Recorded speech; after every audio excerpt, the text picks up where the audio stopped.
Bueno, vamos a orar entonces para poner esta clase en las manos del Señor. Amado Señor, gracias te doy por ser tan generoso. Gracias te doy por permitirnos llegar hasta aquí, Señor, por la fidelidad de cada uno de mis hermanos, Señor. Gracias por la vida de ellos, Señor, porque tienen deseos, Señor, de ti. Tenemos deseos de ti, de tu palabra, de aprender. Yo pido tu bendición sobre cada uno de ellos. Yo pido tu bendición sobre sus familias. Yo pido tu bendición sobre sus trabajos y ministerios. En el nombre de Jesús. Y ahora le pido a usted, mi hermano, mi hermana, como todas las clases, hable un momentito con el Señor, ¿sí? No entremos así en frío, nada más a recibir materia. Cierre sus ojos un momento, deje lo que está haciendo y hable un momentito con el Señor. Dígale gracias, Señor. Como siempre le digo, si usted tiene una carga en su conciencia porque le ha fallado, pídale perdón. Si tiene alguna ansiedad, alguna lucha, algo que está pasando, tome un momentito y ore, ¿sí? Por favor, se lo pido. ¿De qué nos sirve todo esto? ¿De qué nos sirve aprender técnicas y cosas y todo si no vamos a Dios en oración? De nada nos sirve. Todo lo que hacemos es para conocer más a este Dios y amarlo más, al Dios vivo y verdadero. Así que hable un momento con Él, dígale lo que usted está pasando. Si usted está bien y no tiene ninguna carga ni ninguna otra cosa, entonces dele gracias por todas las bondades. Alábelo un momento, eleve su voz ahí, levante sus manos y dígale, Padre, gracias por todo lo que has hecho. Padre, gracias por amarme de la manera en la que me amas, Señor, por fijarte en mí cuando yo no lo merecía. Hable un momentito con el Señor. Señor, te alabamos, Señor. Estas 40 personas que estamos aquí, alabamos tu nombre a esta hora, a las 7:22 de la noche, nos unimos para alabarte, para darte gracias, para exaltarte, Padre bueno. ¿Quién hay en los cielos sino tú?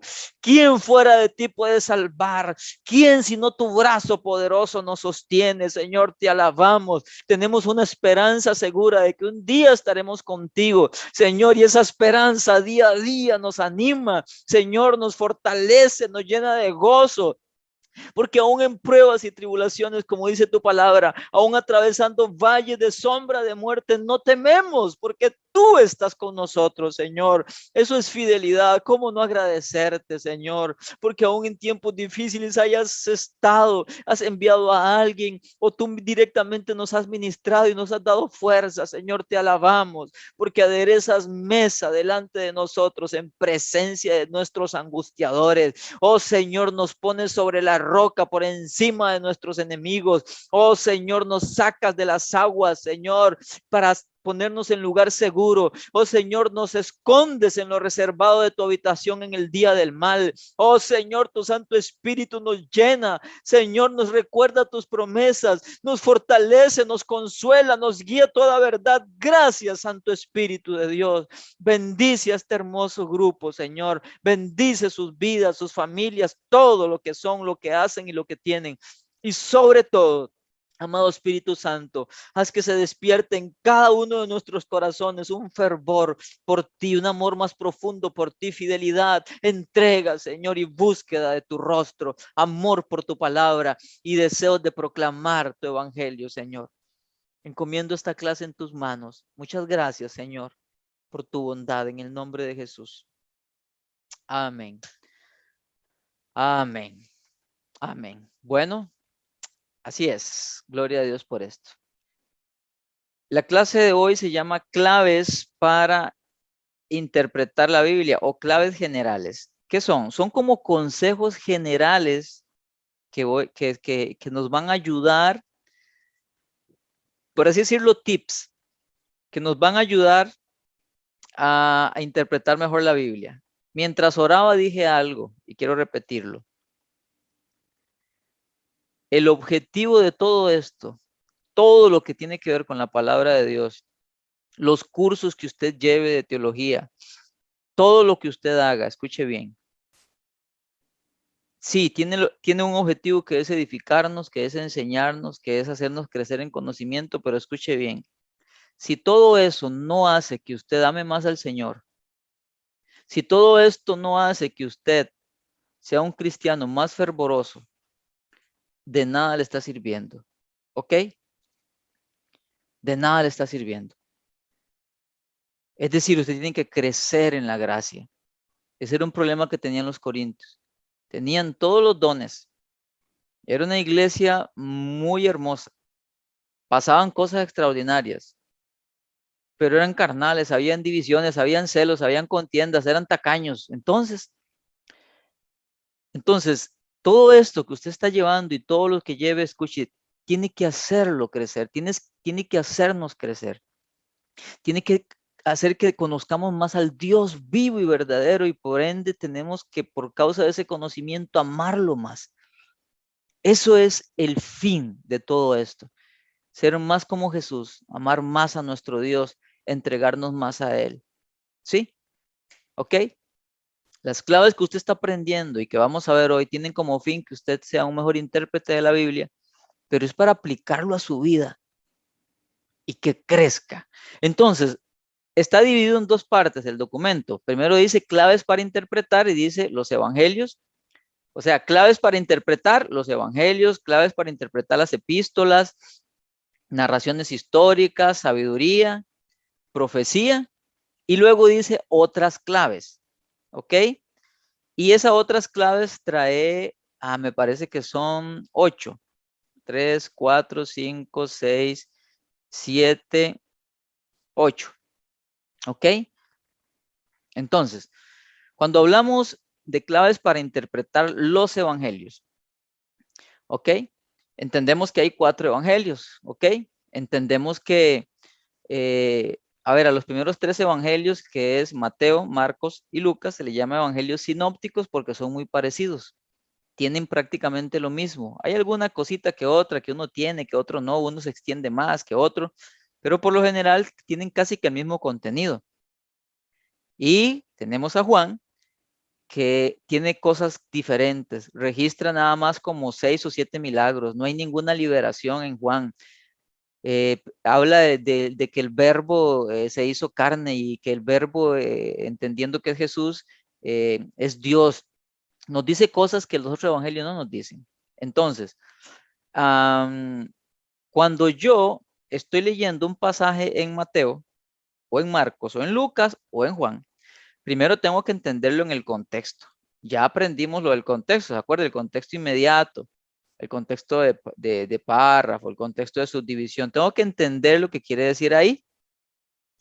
Pero si me queda alguna inquietud o quiero comprenderlo mejor, lo que hago es, la mayoría de Biblias, en cada subtítulo o en cada título de una división, me dice dónde esa misma porción está en los demás evangelios. ¿Ok? A ver, voy a abrir acá algo para mostrarles eso. Entonces, lo que yo hago es, un buen hábito es que si estoy leyendo una porción determinada de un evangelio, veo en qué parte de otro evangelio se encuentra lo mismo y lo leo. Leo en 1, en 2 o en 3. Y si están en los 4, leo todo para que eso me dé un entendimiento más claro de una enseñanza. ¿Ok?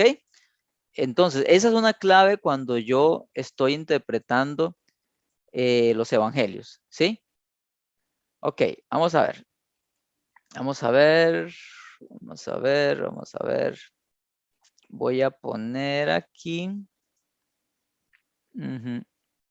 Voy a compartir acá un momentito. Denme un segundo para compartir. Ok.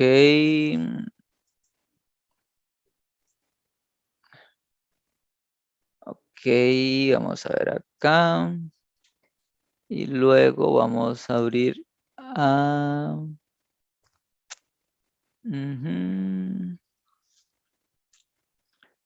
Vamos a abrir acá. Regálenme un momentito para abrir esto. Ok, voy a compartir pantalla.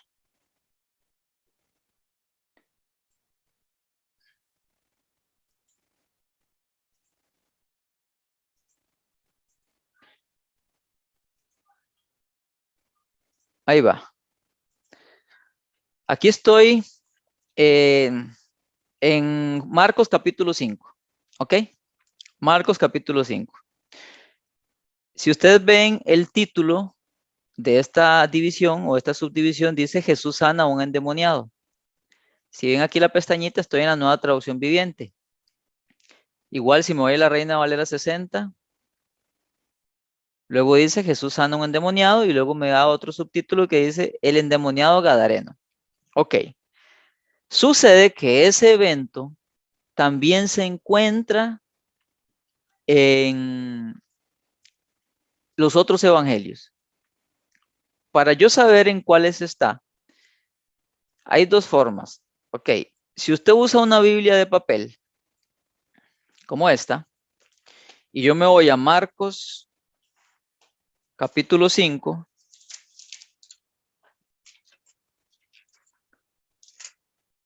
Marcos capítulo 5,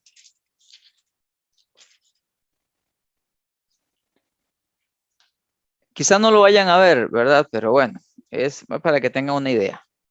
Quizás no se vaya a ver bien. Aquí, donde tengo el dedo, dice Marcos capítulo 5, tiene el título y hay debajo del subtítulo, supongo que no lo van a ver, pero solo para que sepan, debajo del subtítulo hay unos paréntesis y me dice dónde en los otros evangelios está el mismo pasaje, el mismo evento. ¿Ok? Algunas Biblias traen eso y es de ayuda. Tiene esas referencias cruzadas. Entonces, por ejemplo, en esta que les mostré, yo sé que quizás no lo vayan a ver, es muy pequeñito y la cámara no está diseñada para eso, pero ahí dice el endemoniado gadareno y entre paréntesis dice Mateo 8 del 28 al 34, Lucas 8 del 26 al 39. Significa que este evento del endemoniado gadareno que está en Marcos 5 también lo puedo leer en Lucas 8 del 28, perdón, en Mateo 8 del 28 en adelante y Lucas 8 del 26 en adelante. Si uso el software este que estoy usando, ¿cómo lo hago? Yo vengo, escojo la versión Nueva Traducción Viviente en Biblia. En comentario, escojo también Nueva Traducción Viviente. Y vean lo que me tira aquí a la derecha. Me dice, otros manuscritos dicen gadarenos, incluso otros dicen jerjesenos. Y luego dice ver. Ver. ¿Ver qué? Aquí me está diciendo que esto que estoy leyendo en Marcos, este episodio, también está en Mateo 8:28 en adelante y Lucas 8:26. La información que me da la Biblia de papel me la da también este software. ¿Ok? Entonces, eso es de utilidad porque me ayuda a profundizar más. Y si usted, no sé si alguna vez lo ha hecho, pero si usted pone detalles, si usted le pone atención a este evento, se va a encontrar que Lucas dice algo que no lo dice Mateo ni lo dice Marcos con respecto al lugar donde van los demonios. ¿Alguien sabe cuál es esa palabrita que está en Lucas? Sé que lo estoy agarrando en frío, pero ¿hay alguien que sabe de qué estoy hablando? Hay una palabra, vea, le voy a ayudar, de un lugar a donde van los demonios, que lo dice Lucas, pero no lo dice Marcos ni lo dice Mateo, aunque tienen el mismo evento. Ajá, José Luis Madrigal, El Abismo. Así es. Pregunta, intérpretes, pregunta. Antes de hacer la pregunta, los demonios le dijeron al Señor Jesús, no nos envíes al abismo, permítenos ir a los cerdos. ¿Sí? Si usted no sabe lo que estoy hablando, le invito a que lea estos tres pasajes, estas tres porciones en los tres evangelios. Ahora, para los que sí saben de lo que le estoy hablando, aquí nuestro amigo José nos dijo, abismo. Él dice, los demonios dicen, no nos envíes al abismo. Pregunto, ¿es correcto orar o yo tengo la potestad de enviar demonios al abismo? ¿Sí o no? ¿Por qué? José Gómez dice que no. ¿Por qué, José? Abra el micrófono.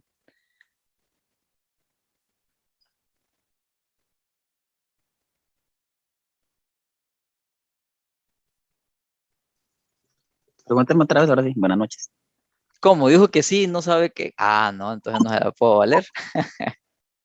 Es A que ver, ya porque ¿por qué dijo le que digo sí? que no, vamos, ¿Por qué dijo que sí? porque no. ¿Por qué dijo que no? Perdón.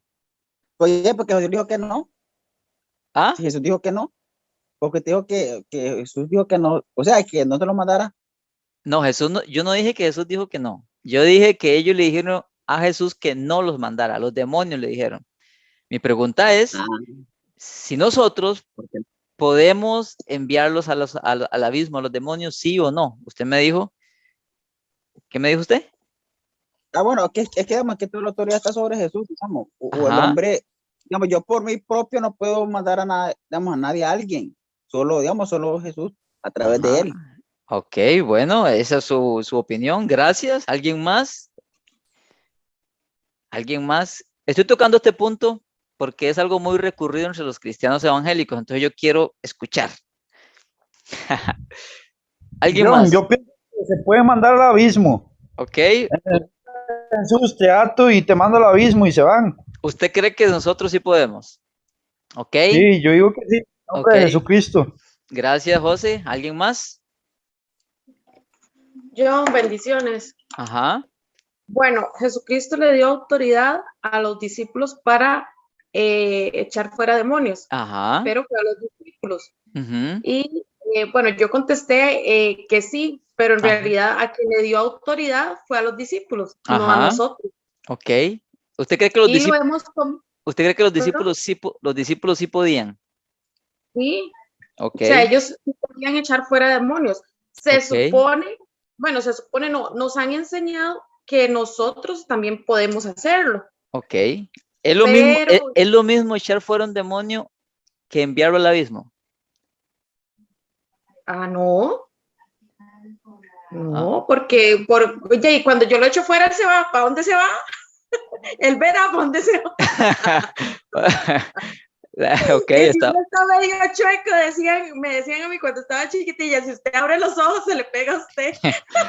Ok, en resumen, usted dice que sí podemos enviarlos. No, enviarlos no. O sea, es que, eh, o sea, Ok, ¿cómo demos te su explico? respuesta. ¿Podemos o no podemos? Enviarlos al abismo no, ¿Por qué? porque en ninguna parte de la Biblia lo dice. El Señor les dio autoridad a los discípulos. O sea, la Biblia es muy clara a ¿Y, los discípulos de y, echar y- y usted cree que fuera demonios. usted cree que los discípulos sí podían enviarlos al abismo? No, era echarlo fuera. Nada más. Ahí es muy claro, echarlo fuera y ya. Ok, muchas gracias por su Dice participación. un pasaje Ajá, donde dice que les dio potestad de hollar serpientes y escorpiones. ajá. En Eh, Lucas 10, ajá. ajá, entonces, de ahí, si dio esa potestad para hacer esas cosas, me imagino que sí, porque dice que si nosotros somos coherederos con Cristo, Ajá, eh, entonces se supone que nosotros también podemos hacer cosas que Cristo nos dejó, porque también dice que cuando nos hiciera falta algo, era cuando nos iba a mandar al Espíritu Santo como el Consolador, o sea, algo como para guiarnos. ok, Entonces, de ahí diría yo que sí. ok, gracias por su respuesta. Vamos a escuchar a Grady y terminamos. John, yo pienso que no es cualquier persona que se pueda poner a estar echando demonios a nadie, Ojo, porque tiene que ser una persona. perdón. Yo no estoy hablando de echar fuera demonios, estoy hablando de si podemos enviarlos al abismo. Ajá, pero es que enviarlos al abismo y sacarlos de la persona es lo mismo. ¿Usted cree que es lo mismo? Ajá, y pienso que no es cualquier persona que se puede poner a eso, Ok. porque, o sea, tiene que estar como muy preparado espiritualmente para decir, yo puedo sacar ese demonio y mandarlo a un abismo. Ok, ok, muchas gracias por su respuesta. Quería decir otra cosa Ajá, con respecto a lo que la compañera dice, pero si se supone que nosotros vivimos en Cristo, se supone que tenemos que estar preparados para todo eso. muy bueno Entonces, eso, muy bueno, sí. exacto, tenemos que estar preparados para todo eso. Ajá, De ahí, cuando llega la oportunidad que nos toque, tenemos que hacerlo, pues es algo que sabemos que está en las tinieblas y que nos movemos también en ese mismo mundo, ¿no? Ok, exacto, muchas gracias. Listo, Johncito, listo, ya terminamos los comentarios para continuar, ¿ok? Ok, vamos. Vieras que, bueno, después de este curso yo quiero dar 1 mes, 2 meses de receso y quiero dar otro. Y tengo algunas ideas del siguiente curso, ¿verdad? Pero vieras qué tentación tengo desde hace como 1 mes de dar un curso relacionado con este asunto de la liberación y todo eso, porque es algo que es muy útil, ¿verdad? Eh, y ahorita que estoy hablando de esto, otra vez se me vino a la mente, ¿verdad? Pero vamos a ver qué me guía el Señor en el siguiente curso de que vamos a dar. Ahora, vean qué interesante. Los demonios le dicen al Señor Jesús, no nos envíen al abismo. Eso solamente lo registra Lucas, no lo registra ni Marcos ni Mateo en el mismo evento. ¿Ok? Ahora, yo quisiera, me veo muy tentado a dejárselo como una tarea, pero no. Ok, pero yo quisiera sembrar en usted la inquietud de que usted investigue. Ya usted tiene las herramientas para hacer una investigación como esta. Y yo le recomiendo que usted investigue. Yo voy a darle una respuesta ahorita, pero yo le recomiendo que usted lo investigue. ¿Por qué el sí o el no? Ok, bueno, la respuesta es un rotundo no.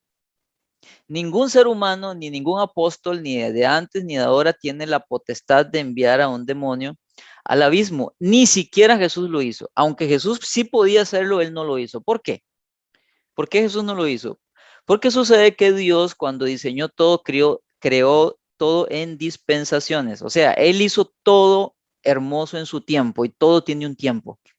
Él, por así decirlo, hizo una línea temporal donde todo tiene un tiempo. Tenía que esperarse un tiempo específico para que Jesús viniera. Era un tiempo específico para que Él empezara a hacer milagros. Era un tiempo específico para que Él fuera a la cruz. Era un tiempo específico para que Él resucitara y así todo. ¿Ok? Ahora, lo que la Biblia sí nos... a ver, si usted tiene una línea doctrinal bautista, la mayoría de ellos creen que no, que nosotros no podemos echar fuera demonios porque solamente eran los apóstoles, ¿ok?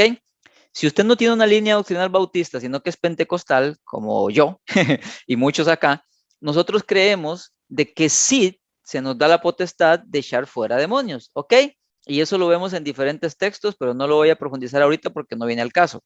Entonces, una cosa es que tengamos la autoridad de echar fuera un demonio de una persona y otra cosa es enviarlos al abismo. ¿Por qué? Porque cuando usted estudia el tema, y por favor le invito a que lo estudie, usted se va, me gustó algo que dijo ahí, no sé, Gabriela creo que fue, dijo, usted cuando dio el curso de escatología, nosotros hicimos un curso de escatología, ahí está, si quiere llevarlo, ella dijo, usted dijo que no, qué buena memoria tiene. Sucede que el abismo es una prisión y hay demonios encarcelados, ángeles caídos y hay demonios sueltos. Y sucede que a esa prisión en la Biblia solo se registra a un ser espiritual que va a ser enviado ahí por 1000 años. ¿Quién es? Satanás. Eso, Satanás. exactamente. Eso está en Apocalipsis, no recuerdo si es el capítulo 11 o por ahí, por ahí, el 11 para arriba. Ahora, la Biblia solo registra que en un momento determinado, en el tiempo de la gran tribulación, un ángel, por orden de Dios, va a descender del cielo con una cadena, va a atar a Satanás y lo va a enviar al abismo. El abismo es una cárcel, es una prisión, ¿ok? Y solo, ahorita hay seres endemoniados, hay seres encarcelados, sí, ¿ok? La Biblia registra a ángeles que están encarcelados, en cárceles de oscuridad, que van a ser sueltos, por cierto, en el tiempo de la gran tribulación. Después de la tribulación, me equivoqué con este dato, después de la tribulación, al inicio del milenio, es que Satanás va a ser encarcelado. No en la tribulación, corrijo, es Después de la tribulación, cuando comienza el milenio, Satanás va a ser encarcelado en el abismo. El abismo es una prisión. ¿Por qué Jesús no los envió? ¿Ok? Porque no era tiempo. En la dispensación de Dios, en el diseño de Él, no diseñó que ningún demonio fuera encarcelado, excepto Satanás en el tiempo del milenio, y al final todos los seres demoníacos sí van a ser arrojados al lago de fuego y azufre, que es un lugar de tormento. Pero antes de eso, no. Por eso Jesús no lo hizo. Y por eso yo cuando oro no puedo, bueno, sí puedo porque lo hemos hecho muchas veces, ¿verdad? Y tampoco es que sea un pecado, pero no es correcto, bíblicamente hablando, que yo envíe a un demonio al abismo, porque ni Jesús lo hizo. ¿Quién es usted y quién voy a ser yo para hacerlo?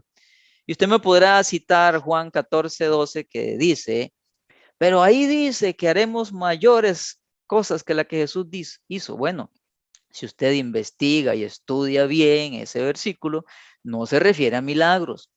Ese versículo dice, y las mismas obras que yo hago, ustedes harán. Y luego dice, y aún mayores, pero las obras mayores no son milagros. Hasta ahorita no sé de nadie que haya caminado sobre el agua sin hundirse. El que lo intentó fue Pedro y no le fue bien. No conozco a nadie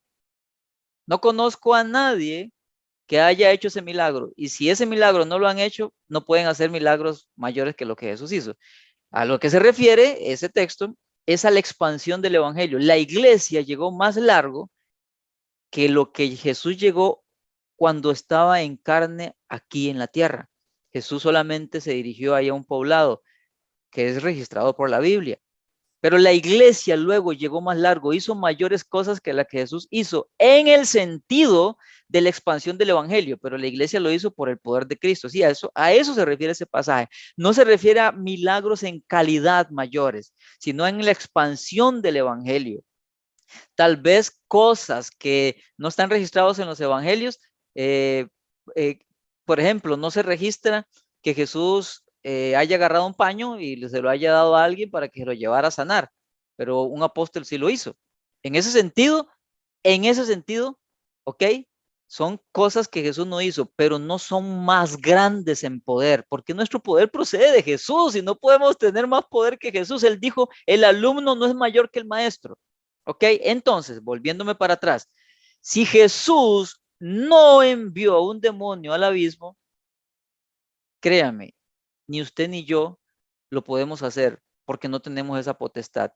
Y no hay ningún registro en el Nuevo Testamento de un apóstol enviando a un demonio al abismo, solo los echaba fuera. Y Jesús dijo que cuando salían iban a lugares secos, buscando a dónde reposar. ¿Ok? Entonces no es bíblicamente correcto que yo envíe a un demonio al abismo, porque aunque lo haga, no se va a ir, porque no podemos hacerlo. Yo quería aportar una cosa ahí que antes se me fue, así como dicen de viaje. Sí, adelante. Que cuando Jesús, el endemoniado, él le sacaron los demonios, dice que él le dijo que no los mandara al abismo y lo que hicieron fue que se metieron en los cerdos. Sí. Entonces ahí es donde también registra de que Jesús no los mandó al infierno tampoco, como decía usted antes, sino que se alojaron en los animales esos. Exactamente. Y después los animales se ahogaron y se entiende que al ahogarse ellos tienen que haber salido de los cerdos y otra vez vuelven a andar ahí libres. ¿Ok? Listo, entonces, bueno.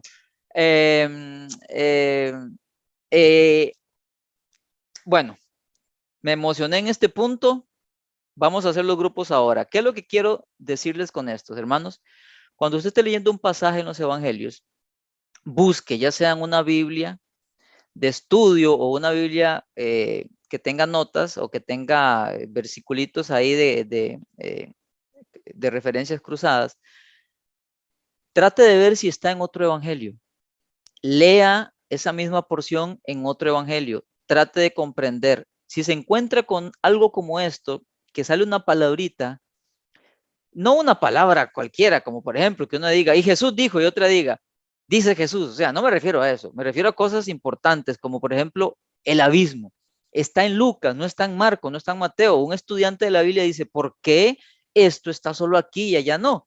Entonces yo empiezo a investigar qué significa el abismo, comienzo a buscar dónde en el Nuevo Testamento me habla del abismo para poder tener un mejor entendimiento. Eso es lo que trata de decir esta claves para interpretar.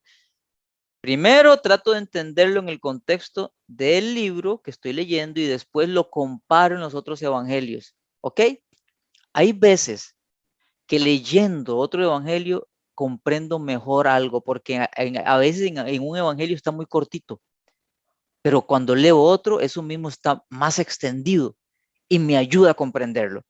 Entonces, primero, trato de comprenderlo en el contexto donde estoy leyendo el evangelio. Y segundo, busco a ver si está en los otros evangelios y lo leo abiertamente, lo puedo extender más.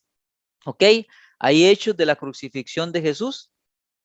Por ejemplo, lo que es la crucifixión y la muerte y todo eso de Jesús aparece en los 4 evangelios.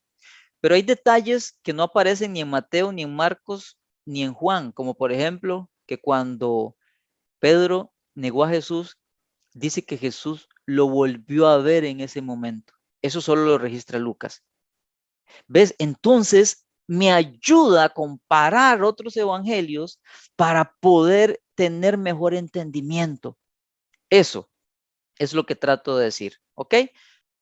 Había otro con respecto al azar. No es conveniente, dice por acá, abrir la Biblia así alocadamente, ¿verdad? Y empezar a decir, esto es para mí, ¿verdad?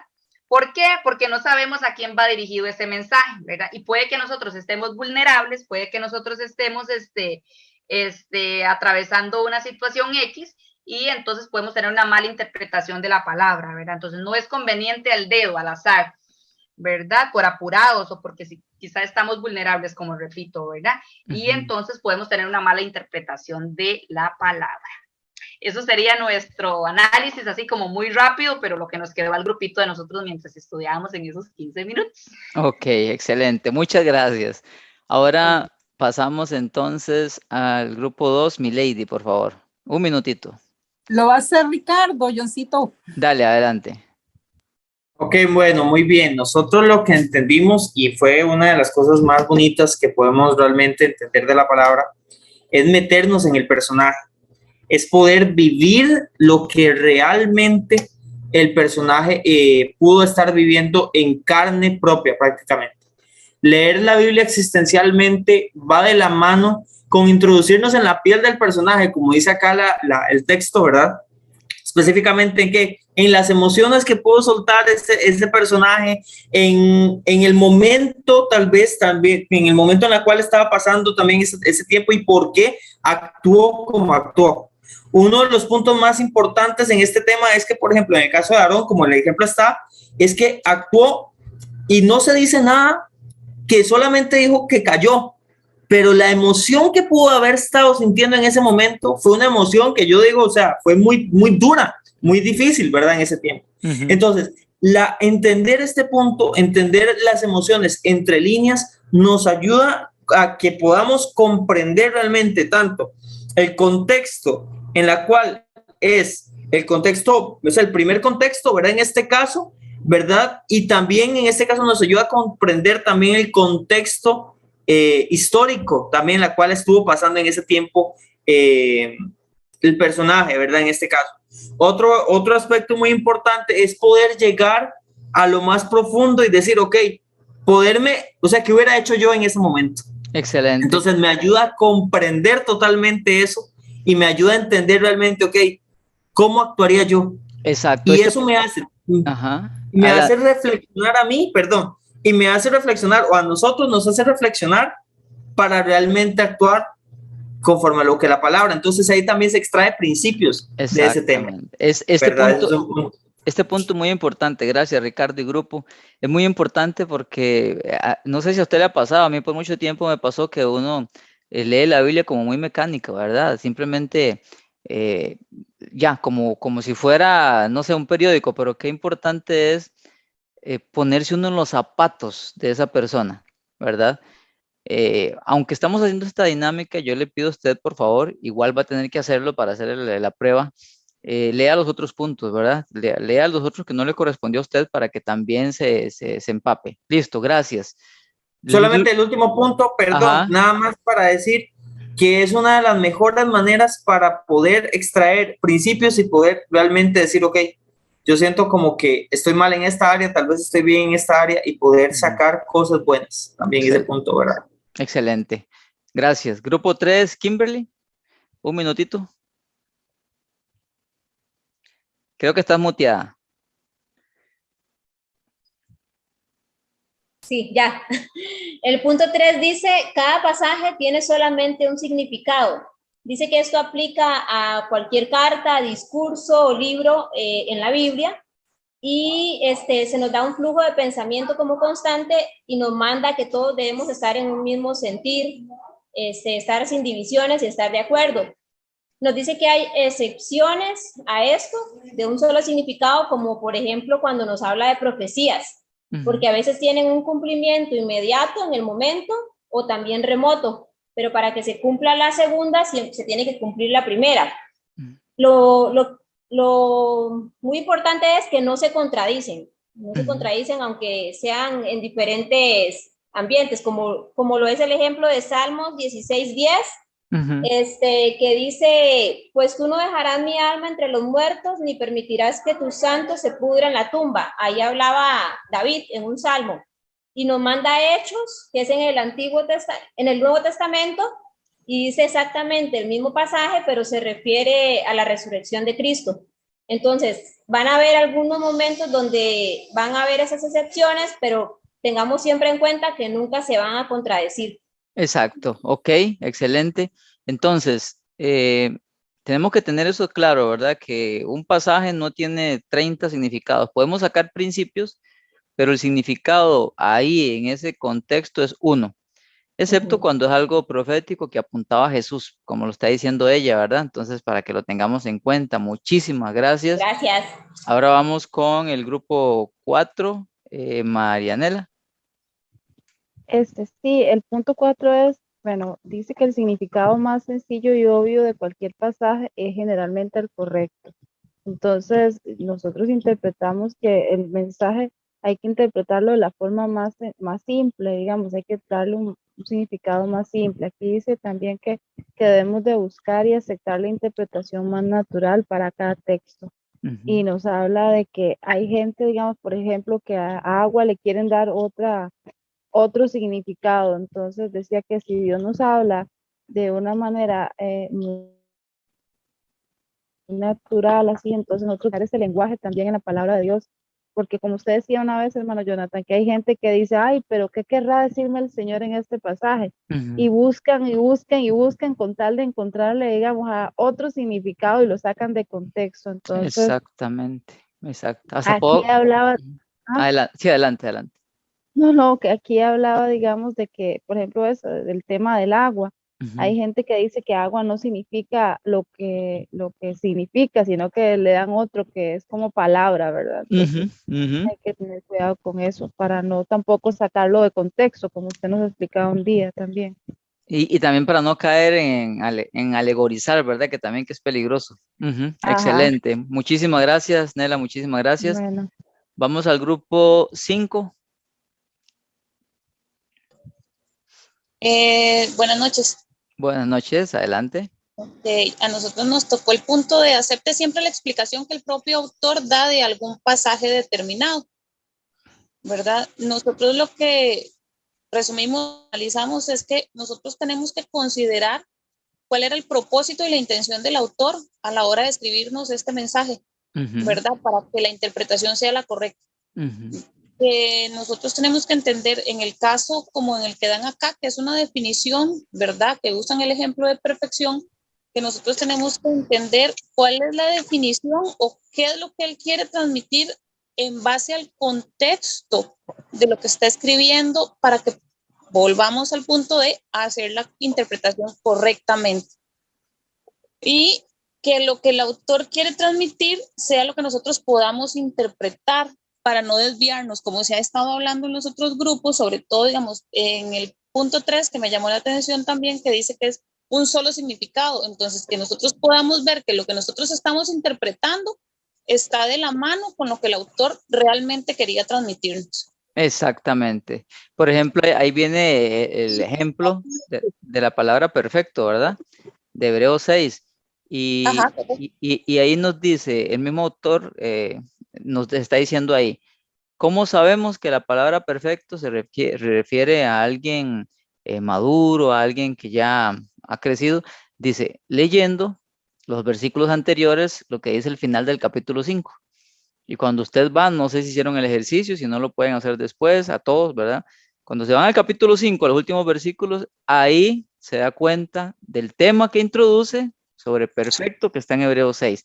Entonces, otra vez, el contexto. ¿Cómo es importante el contexto? A veces me tengo que devolver aún al capítulo anterior hasta ver dónde comienza la idea y de ahí empezar a leer hasta llegar a mi versículo. El contexto es muy importante para así saber qué es lo que el autor me está diciendo. Y así él mismo me lo va a explicar, ¿ok? Excelente, muchísimas gracias. Ahora vamos al grupo 6, Wilber, por favor. Sí, bendiciones a todos. Bendiciones. Nosotros nos tocó el 6, interprete un pasaje siempre en armonía con el contexto. Lo que nosotros entendimos acá es que en la Biblia todo tiene una secuencia.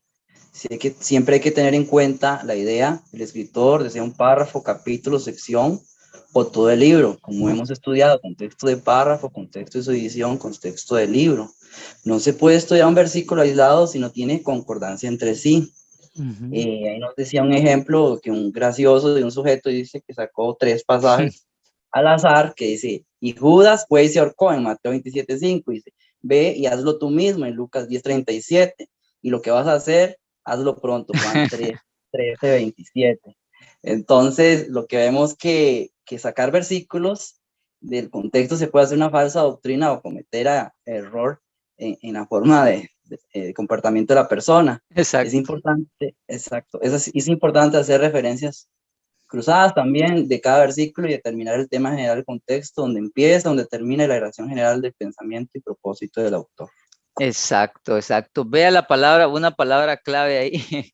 Sí, en otras palabras, vaya y órquese ya, ¿verdad? Es importante esa palabrita que dijo Wilber, seguir la hilación o el pensamiento. Cuando yo estoy leyendo, recordemos esto y lo voy a repetir incansablemente.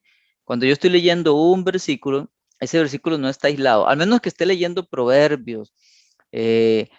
Muchas veces los proverbios, el versículo no tiene relación con el anterior, ¿verdad? Ya eso es diferente. Pero por lo general, cuando yo estoy leyendo una parte, un versículo, tengo que ver dónde viene la idea. Devolvámonos atrás.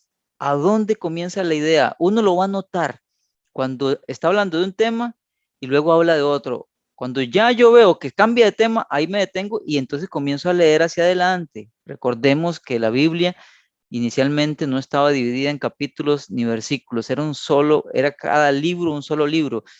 Y luego leo hasta ver dónde termina la idea y ahí me detengo. El contexto es importantísimo. Muchísimas gracias, mi hermano. Ahora vamos con Elsie, punto 7, por favor. Ok, a nosotros nos tocó, cada pasaje debe ser interpretado en concordancia con los demás pasajes sin contradicciones. Bueno, en realidad, acá vemos en el párrafo 3, dice, sea lo que fuere, la Biblia es un libro que comunica información verbal. Esto significa que está llena de palabras. Debemos estudiar cada palabra en la Biblia con cuidado, reconociendo que las mismas palabras pueden tener varios significados y prestando mucha atención al contexto y al uso.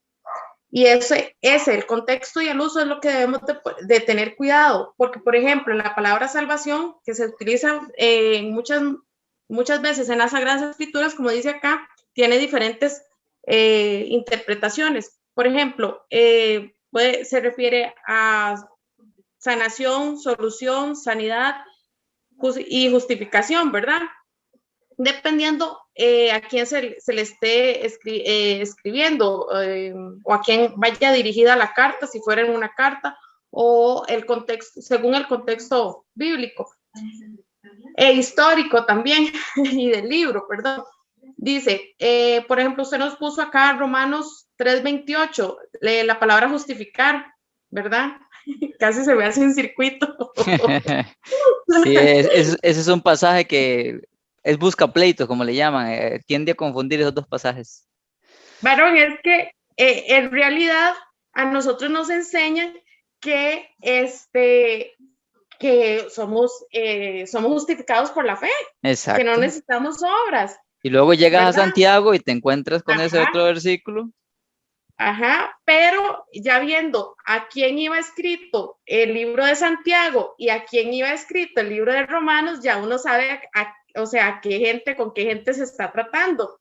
Entonces, por eso es la importancia de los puntos anteriores a la hora de interpretar cada versículo. Y pudieron entender la diferencia de la palabra en Romanos y en Santiago. Sí, claro, porque uno por ejemplo, iba dirigido a los judíos, el Santiago estaba escrito a los judíos, entonces los judíos todo es por obras, ¿verdad? Y estaba leyendo aquí ¿cómo se llama esto? Ay, espero para ver cómo es que se llama el comentario de MacArthur, y a lo último dice que a la fe la tienen por un acto simple.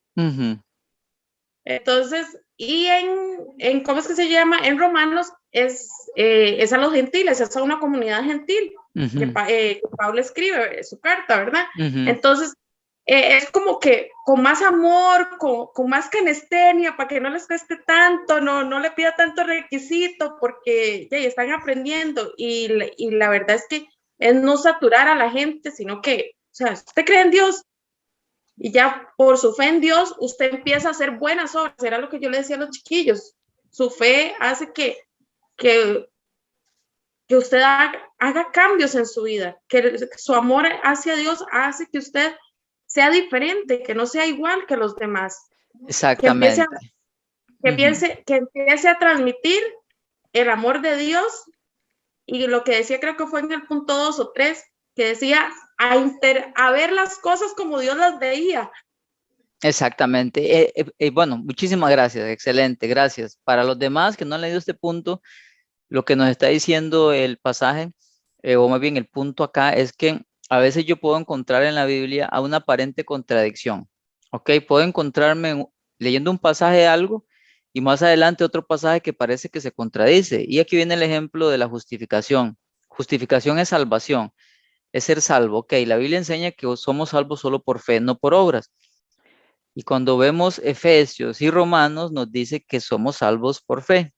Pero en Santiago dice que se necesitan las obras. Entonces, cuando uno no comprende bien, uno puede entender que se está contradiciendo, pero no. La Biblia no se contradice. Lo que pasa es que yo tengo que saber interpretar. Entonces, tengo que interpretar los pasajes bien. ¿Para qué? Para no confundirme. Entonces, lo que Romano me enseña es lo que enseña el Nuevo Testamento, que la salvación es por fe. Lo que Santiago enseña es que la fe verdadera tiene que manifestar obras. Las obras manifiestan que ahí hay una persona transformada, una persona salva. ¿Ok? No es las obras la que me salvan, sino que las obras manifiestan, dan testimonio de que realmente he sido salvo, he sido justificado. Entonces, recuerden esto. Cuando se encuentren ante dos versículos que parece que se contradicen, no se contradicen. Lo que pasa es que hay que saber cómo interpretarlos. Y terminamos con Vicky. Punto 8. Nosotras entendimos que si hay un versículo difícil, buscamos otros versículos similares y de todos tomamos el más fácil para poder entender. Y de igual forma tenemos otras fuentes en las cuales nos podemos apoyar, como diccionarios bíblicos, concordancias, Biblias de estudio. Y eso es interesante. Excelente, excelente. Muchas gracias, Vicky. Ahí viene el ejemplo del nuevo nacimiento, ¿verdad? De nacer de nuevo. Juan 3, nacer de nuevo es algo que cuando uno no lo ha entendido bien es confuso. Entonces, ahí lo que dice Vicky, que nos dice acá, consultemos concordancias, vemos a ver este pasaje a ver cómo se usa en otras partes la palabra para entender a qué se refiere el nuevo nacimiento. ¿Ok? Entonces, ¿puedo agregar ahí al 4, al 8? Ajá. Ahí mismo, en ese mismo pasaje, en el 3, pero en el 4, ahí mismo Nicodemo, ¿verdad? Le dijo a Jesús, porque Nicodemo tenía otro pensar de que Sí. cómo iba a nacer de nuevo siendo viejo. Sí. Y yo que era volviendo a meterse en el vientre de la mamá y volver a nacer. Pero ahí Jesús le explicó ese pasaje, ¿verdad? Exactamente. De nacer de nuevo. Ahí entonces ahí mismo, ese mismo párrafo nos está... Exacto, el mismo contexto me lo está enseñando. Amén. Exactamente. Siempre que usted se encuentre ante algo que no entiende, puede hacer dos cosas. Uno, bueno, haga tres cosas. Uno, siempre hágalo y es orar. Señor, por favor, ayúdame a entender bien esto, no lo entiendo. Dos, si no tiene herramientas, consulte a alguien. O aunque tenga herramientas, si usted investiga como el software que les di, estudie, investigue, pero luego pregúntele a alguien. Comparta con alguien. Eso es bueno, ¿sí?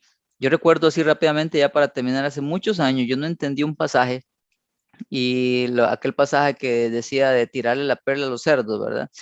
Y yo empecé a orar porque no lo entendía y orar, Señor, enséñame qué significa este pasaje. Y recuerdo que como 15 días después llegó un predicador a esa iglesia cuando yo vivía en Heredia y ese predicador llegó y empezó a predicar específicamente de ese pasaje y lo explicó con tanta claridad y yo lo entendí. Yo estaba tan contento porque era una oración que le había hecho el Señor. Yo no tenía herramientas, no tenía material, no tenía nada, solo tenía una biblicita sencilla. Y Dios en su misericordia envió a esa persona para que, y yo pude entender. Siempre que se encuentre con algo, órele al Señor y siga leyendo. A veces más adelante te vas a encontrar con el significado, busca herramientas, pero ojalá, como les dije la vez pasada, no se meta a Google porque te puede confundir. Use herramientas como las que ya le di, use Biblias de estudio, etcétera, y consúltele a otras personas. ¿Está bien? Amado Señor, gracias te damos por esta clase tan hermosa, por las claves que nos has dado hoy para interpretar la Biblia. Gracias por instruirnos, por enseñarnos, Señor. Te lo agradezco mucho. Te pido que bendigas a mis hermanos, sus vidas. Bendice esta semana. Que tu favor y tu gracia esté sobre todos ellos a lo largo de toda esta semana. Que puedan ver tu bondad a cada momento, Señor. Y gracias te damos, Padre. Gracias por este tiempo. En el nombre de Jesús. Gracias. Amén, Señor. Bueno, llegamos al final. Recuerden que la otra clase ya es la última clase en sí de materia. Ya terminamos. Y la que sigue ya es el examen. Entonces, bueno, ya estamos llegando al final. Órele al Señor, porque queremos seguir dando otros cursos para que el Señor nos guíe, ¿verdad? Y pues también desde ahora les digo que los espero en los siguientes cursos. Chao, bendiciones, que tengan una bonita semana.